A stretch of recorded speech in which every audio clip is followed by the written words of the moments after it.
Eileen, how important do you think this centre is for the people of Greine? Well, I think it's hugely important. To have a family resource centre in a town, I think, is a great asset. And Greine, no more than a lot of rural towns, has a lot of challenges like social isolation, marginalisation and so on. And I think the centre contributes positively to family life. And, we engage all aspects of the community. We have volunteers from within the community. So the centre is of the community, for the community and by the community. That's how it's run. Can you give us a flavour of some of the courses you run here?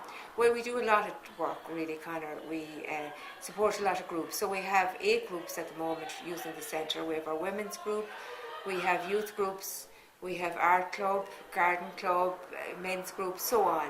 So there's quite a varied number of people engaging with the centre through the groups.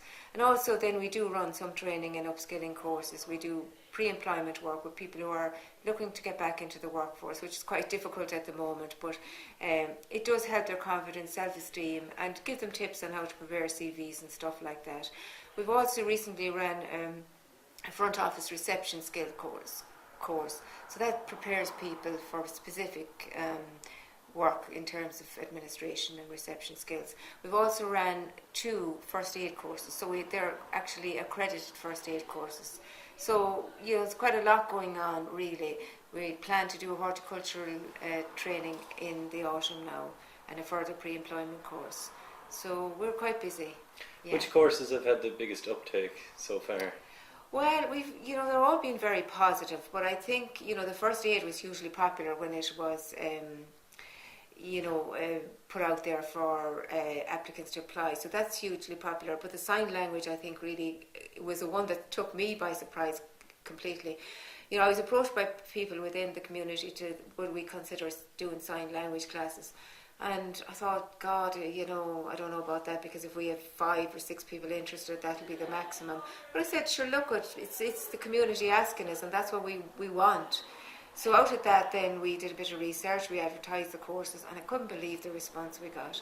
We had over 35 people on the first night of the course. So it far exceeded our expectations for any course that we ran. How is the funding situation here? Are you content with it? Or? No, of course we're not content with it. We're delighted that we're continuing to be funded, that the government still supports the Family Resource Centre programme.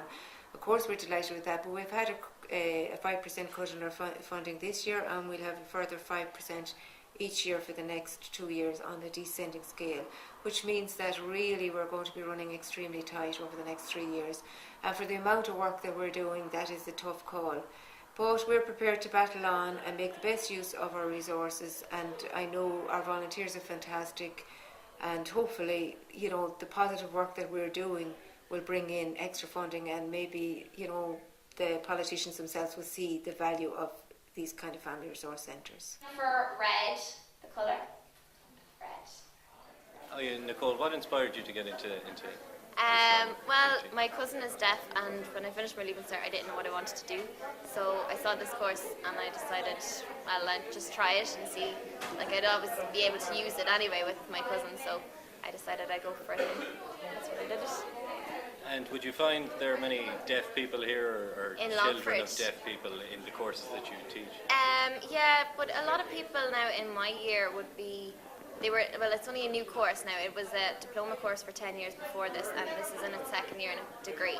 And a lot of people now coming into the degree course are just doing it because they saw it and they found it interesting and they want to do it. But before that, it was normally parents and someone that knew someone who was deaf that got into the course.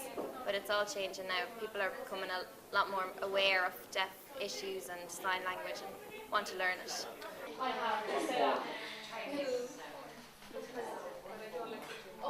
And does she find it easy to communicate with people in everyday life, or is it a big problem?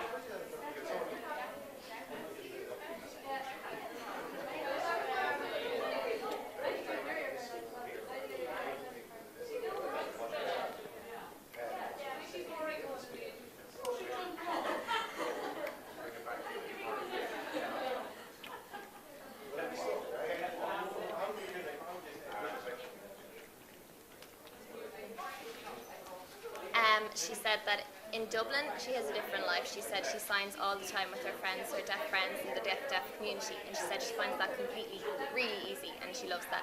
But she said here in Greine, not many people know sign language, and it's really difficult to communicate. She said she has to lip read all the time with people, so she said it's a lot more difficult, but it's not too bad. Oh, Mark, what prompted you to get involved in this? Something I always wanted to do, and the opportunity came up and it was so close to me. I said, yeah, I'm going to do this, and delighted I did. Yeah, I'm the same. I always wanted to do sign language, and then when I heard it was locally and all that, I was delighted because I only had to walk down the town to go to it. And I'd be doing my leaving cert next year, so I was thinking, looking for things to put on my CV, what stands out, so I said I'd give it a go, because I heard that a lot of employers would like you to have sign language for when you're going for potential jobs in the future. None of you have any deaf relatives or anything like that? I don't. No. Have you taken up any other courses in this centre? No, not at the minute. Some of the other pupils in the class are doing courses at the minute, which this will come in handy to go along with. So I would be looking for future courses coming up. I'd be very interested in coming down here because this is my first course here, and it's a great experience and it's a great facility to have for the town. How long are you doing this course, or how have you progressed? Is it difficult? I would have thought initially, I was a bit nervous at the start. Then, of course, the teachers are very good, and it just seems to come natural. It just quite recently I was at a Longford match in Pierce Park, and I, not realising, but got into a conversation with a deaf person. Now, it was very little, how are you, and I'm fine. But it was just nice to be able to do that without even thinking about it. So that's. Are you enjoying the class? Yeah, I love the class. I look forward to coming, and I do a lot of classes. This one now in particular, I want to be there on time. I want to get there, I want to meet the group and do it. We have a laugh as well. It's not all serious, You do a lot of classes. Where? I do. Where else do you do? Well, I've done the adult learning, and everywhere I've done train the trainer, Mullingar and Jeb, all teaching qualifications. I have one brother and one sister. Good. Okay. So now you can talk about your family. What about you? And how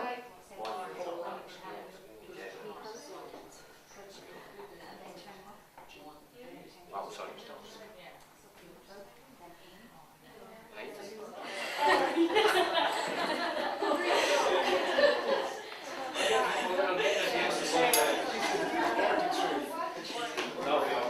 Yesterday was Monday, so yesterday,